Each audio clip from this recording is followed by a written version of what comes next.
Նրան տապանում հյուրընկալել եմ քաղաքագետ Էդվարդ Անտինյանին, պարոն Անտինյան, շնորհակալ եմ հրավերն ընդունելու համար։ Ես եմ շնորհակալ։ Երրորդ նախագահ Սերժ Սարգսյանը անդրադարձել է Փաշինյանին իշխանություն տալու մեղադրանքներին եւս մեկ անգամ եւ հայտարարել է. Ձեր համբուրատեշին մեր դռանը մի կապեք, յուրաքանչյուրը պատասխանատու է այն էշի համար, որի ճակատը համբուրել է։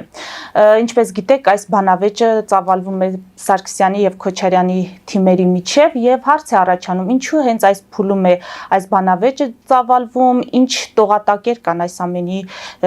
տակ, այս հայտարարությունների տակ, ինչ խնդիր են լուծում կողմերը։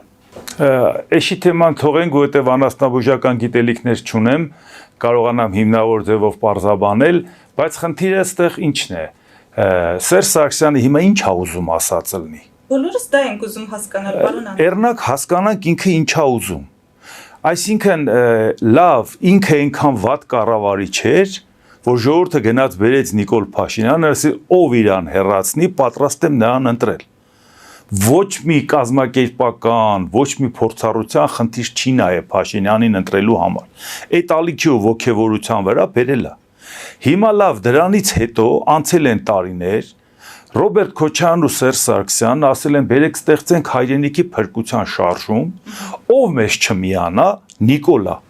Չեն էլ ասում են Նիկոլականա, ով չմիանա, Նիկոլա։ Այսինքն համարյա հավասարեցված վիրավորանքի։ Հա, ասում ենք լավ, երբ որ դուք իրար հետ միացել էիք, որ Նիկոլ Փաշինյանին հեռացնեք, բայց դրանից հետո եկել եք ոչ թե հիմա ասում եք Ռոբերտ Քոչարյանը կամ Սերժ Սարգսյանը կամ նրա թիմերը վատն են, դուք ասում եք վատն էին 18 թվին, բա որ 18 թվին վատն էին, 21 թվին ժողովրդին, որ ասում եք գանձ ես միանան, ում միանան, երբ որ հիմա իրար եք ուտում։ Այսինքն դա նշանակում է ձեր նույնիսկ իրար քննադատելը այսօրվա գրաֆիկով մի կերպ կարելի էր հասկանալ, այսօր տեսանք մի բան լավ չեն անում, բայց եթե դու ասում ես նրանք էին պայմանավորվել, իսկ ինչ են իրար ուտում, երկուսն էլ այդ հարցում ճիշտ են, երկուսն էլ Նիկոլ Փաշինյանին օգնել են, մի ում վրա են գցում։ Սերժ Սարգսյանը քվեարկել են Նիկոլ Փաշինյանը դառել է վարչապետ, անհրաժեշտ ձայներն ապահովել են։ Մերժի Սերժին շարժման ժամանակ ովքեր հրապարակում թրջկոտում էին, նրանք մտան Ռոբերտ Քոչարյանի ցուցակ, դառան պատգամավոր։ Հաթաթ գիտենք, բայց այդ նույն մարդիկ, ովքեր գնացին կոալիցիա կազմեցին, Ռոբերտ Քոչարյանի թիմակիցները Նիկոլ Փաշինյանի հետ, հիմա եկել ինչ եք ժողովրդին բացատրում։ Ընտրությունների նախաշեմով է պայմանավորված այս ամենը, պարոն Անտինյանը, 2026-ի սպասվող ընտրություններին են այսպիսով պատրաստում ուժերը։ Իրանք գնացին ընտրությունների 2021 թվականին։ Չհավաքեցին բավարար ձայներ, որպեսզի Նիկոլ Փաշինյանին տուն ուղարկեն։ Դրանից հետո իրանք միավորվեցին։ Մի քանի ձևաչափերով փրկության միասնական շարժում եւ այլ, որից հետո դա անարդյունավետ եղավ եւ խորհրդարանում եւ փողոցում։ Հիմա որպեսզի իրանք իրանց գոյությունը արդարացնեն, եթե նորից գնան ասեն ժողովուրդ ջան, մեզ ձայն տվեք, գնանք խորհրդարան, որ ոչ մի բան չանենք։ Այդ չի ստացվում։ Բայց հիմա Նիկոլ Փաշինյանն էլ օդ ու ջրի պես պետք է, որ նրան կլնեն, որտեղ Նիկոլ Փաշինյանին պետք է, չէ, որ ինքը վերակենդանացնի նախկիններին։ Եվ դրա համար նախկինները ինչ են անում, ասում են, եթե գնանք նույն ձևի, պետք է ասեն, նույն ձևի ինչ արեցիք, որ հիմա ինչ անեք։ Բերեք հիմա ուրիշ ձևաչափեր մտածենք, հասարակության աչքում միասին չերևանք։ Այսինքն թիրախ ընտրենք Փաշինյանին, ամեն մեկս մեր կողմից Փաշինյանին հարվածենք, բայց ավելի կատաղի իրար են հարվածում։ Եվ գիտեք ինչն է հետաքրքիր, մարդիկ, որոնք որ այս տարիների ընթացքում միավորման կոչեր էին անում, փրկության կոչեր էին անում, մեր համար նրանք դառել են նույնական։ Մենք չենք էլ տարբերել, որոնա Քոչարյանի թիմից, որը Սերժ Սարգսյանի։ Հիմա որ մեկը մեկին տես կրակոտ քննադատում է, ասում ենք, հա, պարզվում է սա այն թիմից էր, պարզվում է սա այն թիմից էր, այս միասնական, բա որ են մարդիկ գային ձեզ միանային, որ թիմին էիք բաժանելու։ Բա դուք ասում եք միանում ենք, երկիրը փրկենք։ Հիմա ուր եք փրկիչներ։ Իրար մեջ եք ուզում պարզեք, ով է ավելի լավ ընդդիմություն, այսինքն Նիկոլ Փաշինյանը հիմա էլ չի կարողանում, ախր Ռոբերտ Քոչարյանի վրա խաղադրույք կատարի, 21 թվին ոնց գնացին ընտրության, որ եթե չընտրեք Փաշինյանին, բան Ռոբերտ Քոչյանը գալիս է Ռուսաստանից էլ աջակցություն ունի Պուտինի ընկերն է եւ այլ եւ այլ անգամ Նիկոլ Փաշինյանը կազմակերպեց Ռոբերտ Քոչյանի վերջի հանրահավաքը հրապարակում որ շատ մարդ կա ինչի ես գիտեմ որ նաեւ Նիկոլ Փաշինյանը կազմակերպեց որովհետեւ պետական հիմնարկներ բաժանել էին հատուկ Ռոբերտ Քոչյանի նախընտրական այդ վերնաշապիկները, որով իրանք գնացել էին մասնակցելու եւ ցուցակով նշել էին ովքեր են հանկարծ չբացակայեք։ Այդ ով էր գելի սիրտ կերել գործող վարչապետի դեմ ընտրությունների ժամանակ պետական հիմնարկի աշխատողներին տաներ։ Տարան ամբողջը լցրեցին, որ ժողովուրդն ասի աման հետա գալի։ Գնանք Փաշինյանին ընտրենք։ Հիմա այդ ամեն ինչը վաղուց բացահայտված է, այսինքն այդ էլ հիմա փորձեցին Գյումրու ընտրություններն էլ ասեն ժողովուրդ ջան, բասմիկ նախկինները վերադառնալու շանս չունեն։ Տեսակ ինչ եղավ։ Այսինքն հիմա իրանք նույն ձևով ոնց որ Գյումրիում ունեցել համապետական ընտրությունները նույն ձևի ալնելու, եթե մեզ ձայն չտակ իրանք են գալու։ Որովհետև գործնականում այնպես ստացվեց, որ իշխանությունը անգամ չկարողացավ իշխանության համար հաճո ընդդիմություն գտնի, որ գոնե նրանք կարողանան այնքան ձայն հավաքեն, որ այդ ձայներով միանան կոալիցիա կազմեն։ Այսինքն այն ինչ որ արեցին Երևան քաղաքում հանուն հայրենիքի բացատրեցին, որ պեսի նախկինները չգան, պետքա միավորվենք։ Բայց ուրիշ խնդիր կա։ Նույնիսկ եթե իրանք կարողանային դա ստեղծել, նա դեռ կարողանա 5%-ը հաղթահարի, որտեղ եթե 5%-ը չի հաղթահարում, ձայները փոշի անում է, համամասնորեն բոլորի վրա բաժանվեց, էլ իրանք 50%-ից ավել չստացան։ Այսինքն մնացած բոլորը միավորվեցին ընդդեմ իշխանության։ Այսինքն հիմա իրանք եզրակացություն են անելու, որ այդքան աջակցելը Ռոբերտ Քոչյանն ու Սերժ Սարգսյանին, որովհետև տեսեք 1000 դրամ մեկը մեկին տա, որ ասի տրանսպորտով արի հանրահավաք, ձայնագրում են, ձայնագրությունը տարածում են, էտով է ձայնագրում, էտով է մեր հեռախոսները լսում, որ ցանկացած պահի ով հետ խոսում է դուք տեղյակ եք, հերիք չի տեղյակ եք, մի հատ էլ գցում եք եթեր, տեսեք պայմանավորվել են, որ կաշառք են տալի գան հանրահավաքի կաշառքը որն է մարդուն ասում են կգաս մի կտոր հացել կուտես տեղ, մարդ ես գալիս ես հասնում ես հերու տեղից ես գալի, բայց հանրահավաքի 1000 դրամ ֆիքսող իշխանությունը չի ֆիքսում, որ ամեն ամիս 100,000-ավոր դոլարներ Ռոբերտ Քոչյանն ու Սերժ Սարգսյանը իրանց ակտիվիստներով բաժանում են, իրանց մեդիաները պահում են, մեդիայում եք աշխատում, գիտեք դա ինչ ծախսա, YouTube-յան ալիք եմ աշխատացնում, ես գիտեմ, մի հատ ամենակոմպակտ, ամենահամեստ ալիքը ինչ խնդիրների հետ ենք բախվում։ Այդ ինչ են կա, այդքանը որտեղից է իրանց։ Կամ այդ ակտիվիստները 7 տարի է չեն աշխատում։ Այս sense ակտիվ իրանց որ կոտորում են, ամեն ինչի տեր են, ամեն ինչ ունեն։ Այդ Նիկոլ Փաշինյանը հետ չֆիքսեց, թե ինչ է կատարվում, այդ ինչ փողերով են այդ ամեն ինչը կարողանում անել։ Հասկայական զորք են, չէ՞ պահում։ Դե ոնց ֆիքսեն, ախր չէ որ այդ ամեն ինչը դա հիմա էլ ինչ են ասում դրդապատճառը։ Ֆիքսել ենք ձեր գույքը, կամած բռնագանձելու ենք։ Եթե դուք ուզում եք գաք իշխանության, որպեսզի ձեր գույքը փրկեք, դե պայքարեք, որ գաք ձեր գույքը փրկեք։ Այսինքն ստիմուլ է տալիս Ռոբերտ Քոչյանն ու Սերժ Սարգսյանին, որպեսզի ձեր թալանածը փրկեք, կատաղի պայքարեք իմ դեմ։ Ինքն էլ ասի, որպեսզի այլընտրանք չառաջանա։ Ոնց 21 թվին նենց արին չառաջացավ, նենց էլ Գյումրու օրինակով ցույց տվեցին, որ իրանք այդ գծից դեռ չեն շեղվել։ Դեռ այդ ուղղությամբ է։ Պարոն Անտինյան, Սերժ Սարգսյանը վերահաստատել է հանրապետական կուսակցության դիրքորոշումը առայն, որ Լեռնային Ղարաբաղի հակամարտությունը լուծված չէ, որքան էլ այս իշխանությունը փորձում է այդ էջը փակել, այդ խնդիրը լուծված համարել։ Հիմա այս օրերին մենք տեսնում ենք արցախցիների բողոքի ակցիաները տարբեր գերատեսչությունների առջև, նրանք արդարադատության նախարարությանը ներկայացրեցին պահանջագիր եւ այդ պահանջագրի կետերից է ոչ միայն գերիների վերադարձը, այլև իրենց դարձա Արցախ։ Հիմա սկզբում սոցիալական խնդիրներով էր պայմանավորված այդ ակցիաները, արցախցիների դժգոհությունը։ Հիմա քաղաքական այս հայտարարությունները որ հնչում են, դուք ինչ դիտարկումներ կանեք այս ակցիաների հետ կապված տեսնել ուրիշ ականջներ։ Կարծիքներ են հնչում, որ նրանք ուղղորդվում են Կրեմլի կողմից։ Կրեմլին հարող այստեղի ուժերի կողմից եւ այս իրավիճակը որքանով է վտանգավոր կամ որքանով է հակասում Հայաստանի Հանրապետության շահերին։ Նախ որ Ղարաբաղի հարցը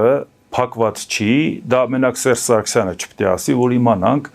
վերադարձի հարցն էլ փակված չի, իրավունքի եւ անվտանգության հարցն էլ։ Միջազգային շատ կառույցներ դրան անդրադառնում են, այնպես որ համարում են փակված չի։ Բայց ես առիթ ա եղել, որ բացատրել եմ նաև մեր արցախցիներին, որ եթե դուք ինչ որ բան ակնկալում եք Արցախի հետ կապված, մոռացեք, որ այդ հարցը կարող է լուծել Նիկոլ Փաշինյանը կամ նրան համակիր որևէ ուժ, որտեղ Նիկոլ Փաշինյանը Արցախի հարցը փակել է։ Եվ մոռացեք, որ որևէ ռուսամետ ուժ կարող է Արցախի հարցը լուծել, որովհետև նրանք պետք է դիմեն Մոսկվային, Մոսկվան Արցախի հարցը փակել է։ Մոսկվայի զորքը գտնվում էր Արցախում, նրանք պայմանավորված ասին, Պուտինը կանգնեց, ասեց Արցախը Ադրբեջանի կազմում է, բացի դրանից ոչ միայն մենք չենք մասնակցել դրան, այլ դուք պատկերացնում եք, որ արցախցին գտնվելով Արցախում, ռուսական զորքը կազմակերպեց, ոչ թե մենակ թույլ տվեց, որ իրանք դուրս գան։ Հիմա Ռուսաստանը դուրս է գալու Ադրբեջանի դեմ, ճնշի, որ արցախցիները հետ գնան, այդքան միամիտ եք։ Կամ այսօր Ռուսաստանը այդ կշիռը ունի Ադրբեջանի դեմ դուրս գա, Ադրբեջանի թիկունքին կանգնած Թուրքիան, աշխարհաքաղաքական է իրավիճակում, ոչ միայն Ռոբերտ Քոչարյանն ու Սերժ Սարգսյանը, որ ամեն մեկը 10 տարի ուներ այդ հարցը լուծելու, որ չլուծեց, եւ ամեն ինչ արեց, որ հարցը ձգվի, Ադրբեջանը ուժեղանա,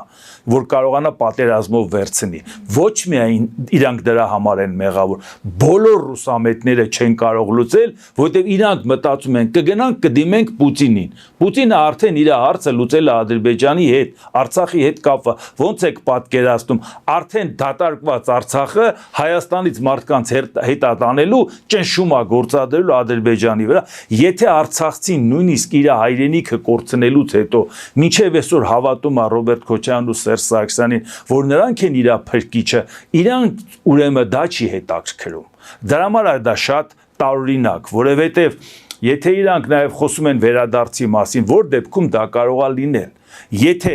արևմտամետ քաղաքականություն տարվի,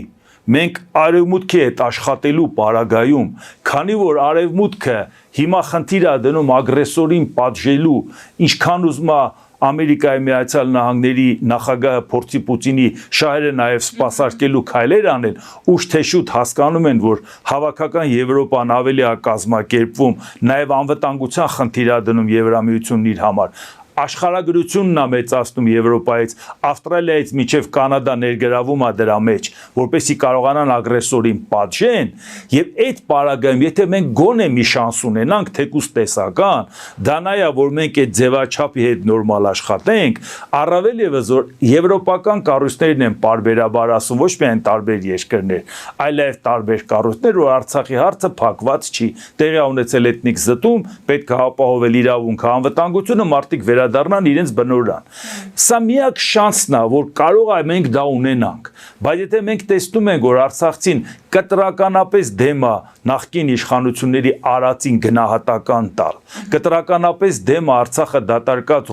Ռուսաստանի նկատմամբ կարծիք հայտնել, ես սոցիալական խնդրից անմիջապես անցնում է քաղաքական խնդիր ու քաղաքացիություն չի ցանկանում ստանա, ուրեմն սրատակ ուրիշ հարց կա։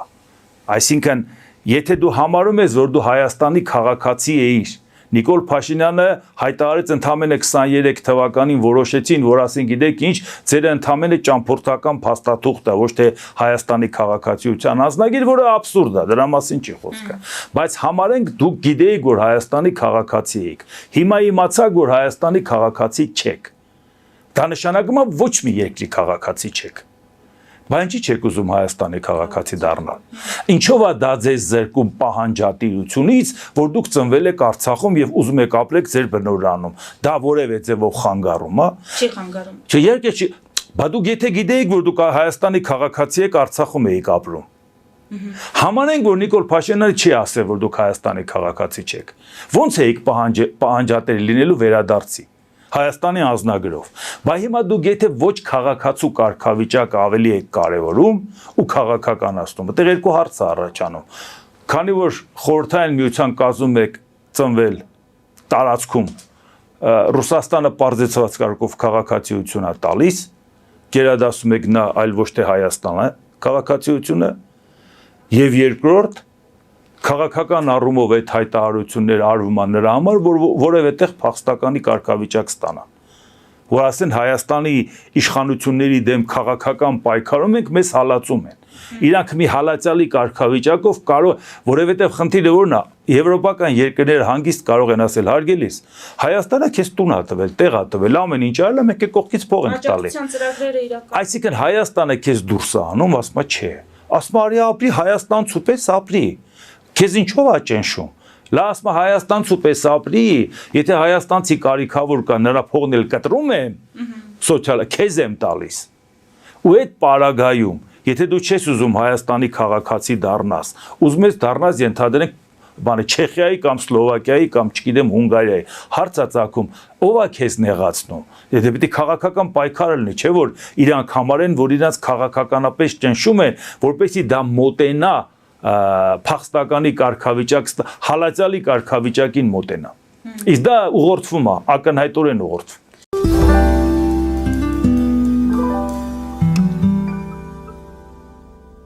Jackpot հագուստի վաճառակենտրոնը վերաբացվել է Թահանգա քաղաքում։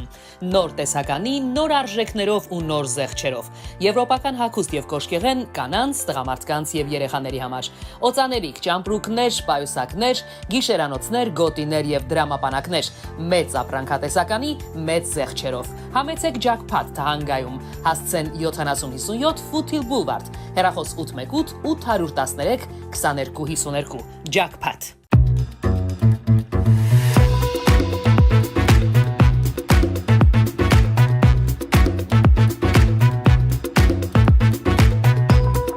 Արարատ ռեստորան, ընտանեկան եւ ընկերական ժամանցի լավագույն հասցե, սիրված արտիստներ, հյուրընկալ մթնոլորտ, հարուստ ճաշացան, անմահական խորտիկներ, Արարատ ռեստորան, հասցեն անփոփոխ, սիրով սպասում ենք ձեզ։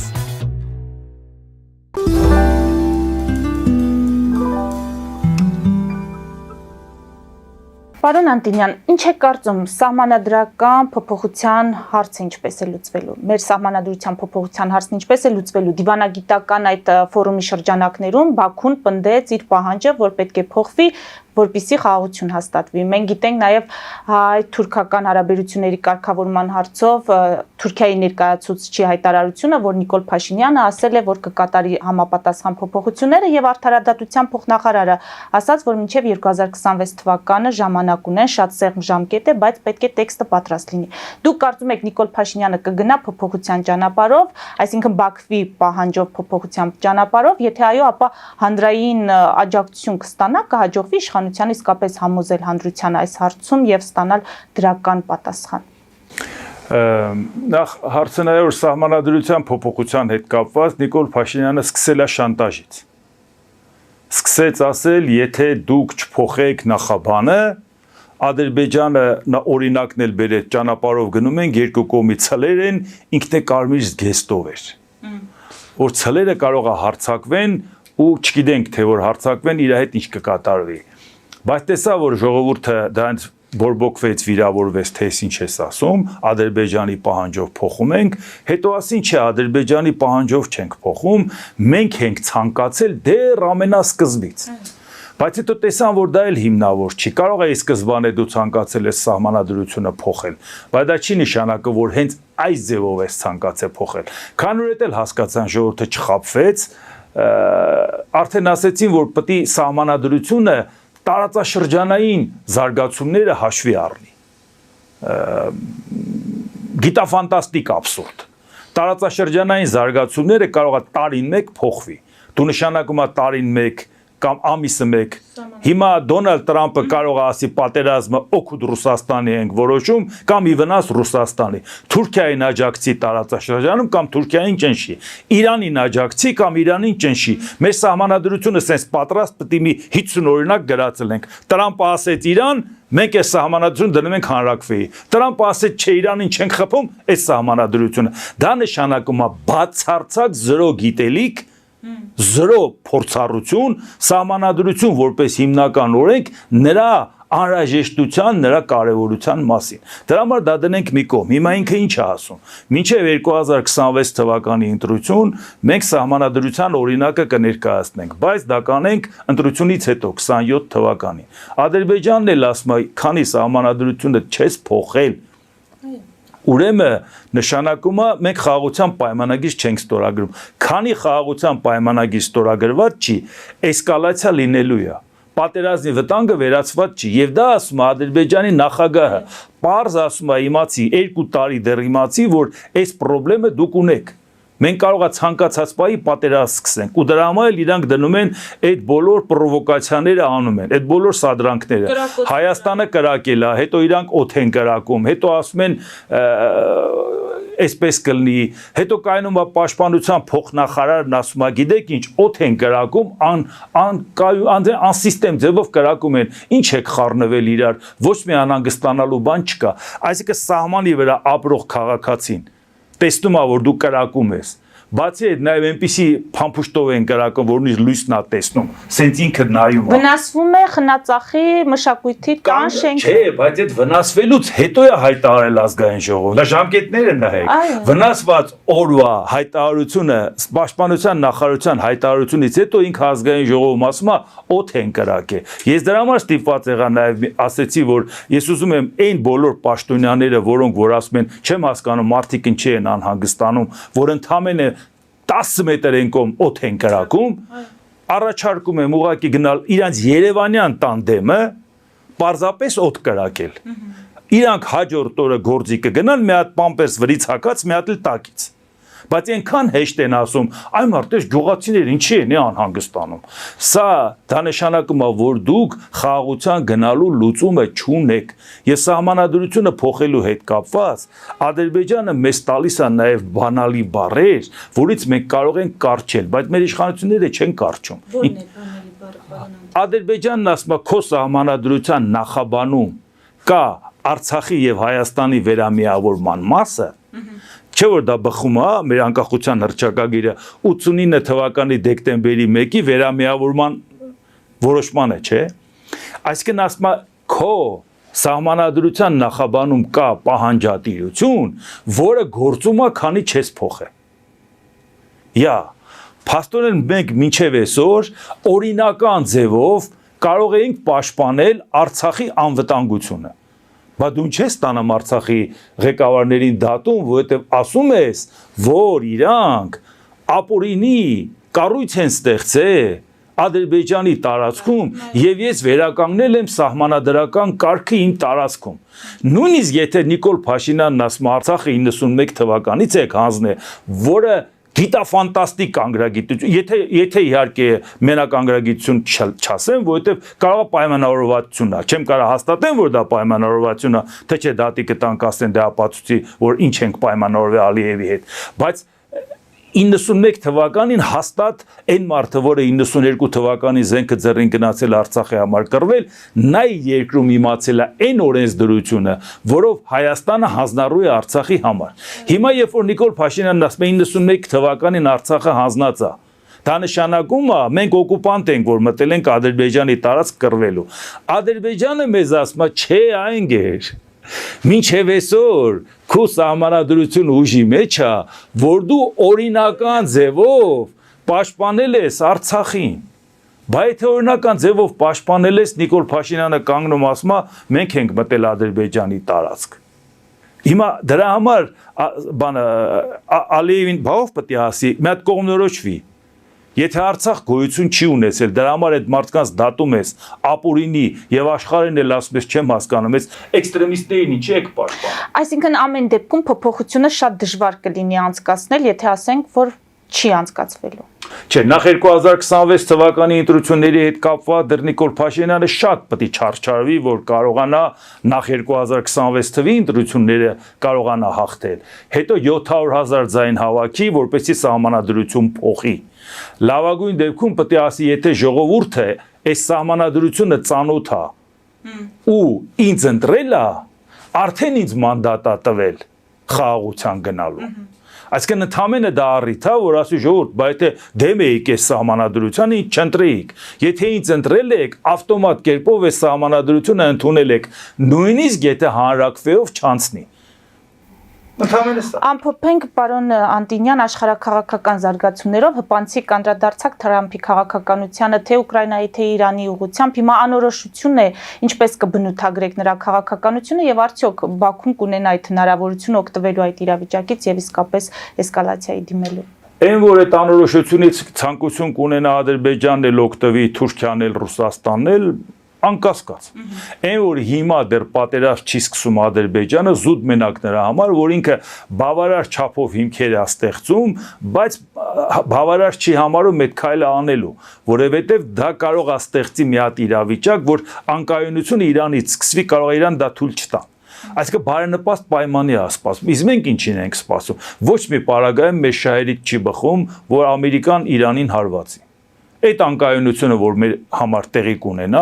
մենք բազմաթիվ անկայունության խնդիրներ կունենանք։ Իսկ ինչա, մենք բոլոր ստորգետնյա լաբորատորիաների ու գործարանների տեղերը գիտենք, գոնե այն մեկը, որը որ գիտենք մեր սահմանին ինչքան է մոտ, վտանգավոր հեռավորության վրա է։ Խորքային ռումբով որ խփեցին, մենք շատ գիտենք, սեյսմիկ ակտիվ գոտում ենք, երկրաշարժ կլինի մեր մոտ, թե չէ։ Մենք շատ գիտենք ստորգետնյա ջրերը տակով կգա Հայաստանում դուրս կգա թե չէ։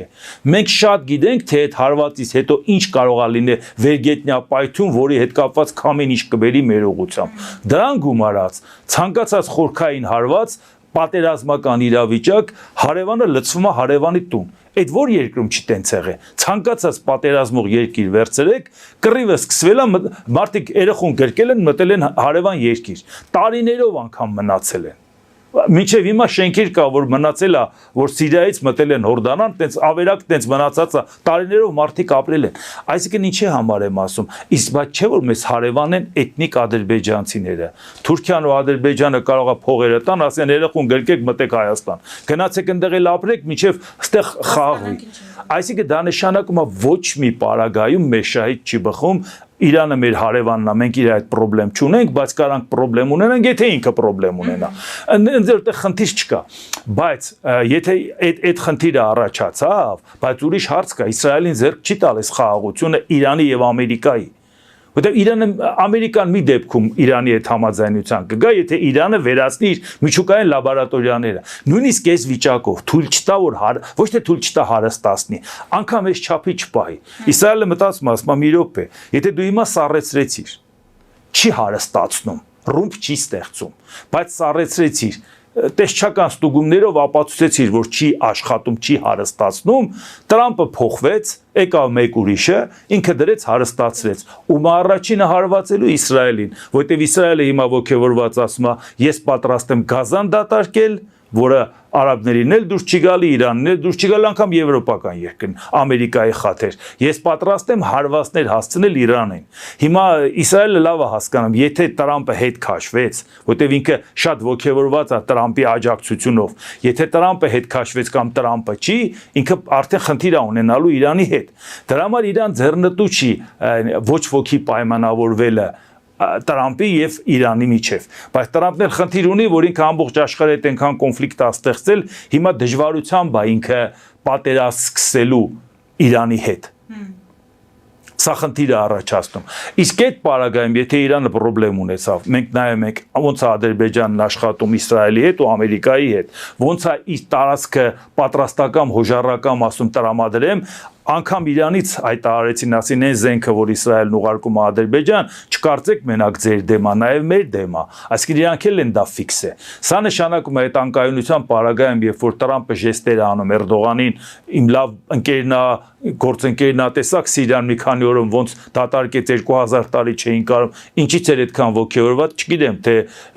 որ կարողացել էր Սիրիան նվեր են տվել Թուրքիային եւ շատ գոհ են դրանից։ Այսինքն Թուրքիայի դերակատարությունը տարածաշրջանում մեծանում է։ Թուրքիան իր ծառայությունն առաջարկում է Եվրոպային, Ամերիկային, Ռուսաստանին, 3 ուղղությամբ էլ աշխատում է։ Քանի որ մեր մոտ ոչ մի ուղղությամբ չեն աշխատում։ Ասում են լավ, լա սպասենք տենանք ինչ ալում, ով կհաղթի կգնա կանգնենք ոտերը, բայց չեն մտածում, որ մինչև հաղթելը դեռ դու խնդիր ունես։ Մինչև հաղթել է նրանք բաներ են պայում։ Իսկ մենք մինչև այսօր գիտենք հարավային Կովկասի հետ կապված ինչ ծրագիր ունի Տրամպը։ Անկախ նայած դա կիրականանա թե չէ, բայց ինչ ծրագիր ունի։ Այն որ ինքը մի հատ նամակ էր գրել Ադրբեջանի գոհունակություններ հայտնել խաղաղության հետ կապված, ստեղ մարդիկ ողջևորվել էին, տեսակ լրացրել է Ադրբեջանին, ծպտունը դուրս չի գալի։ Այդ նույն Ադրբեջանը այդ նամակից հետո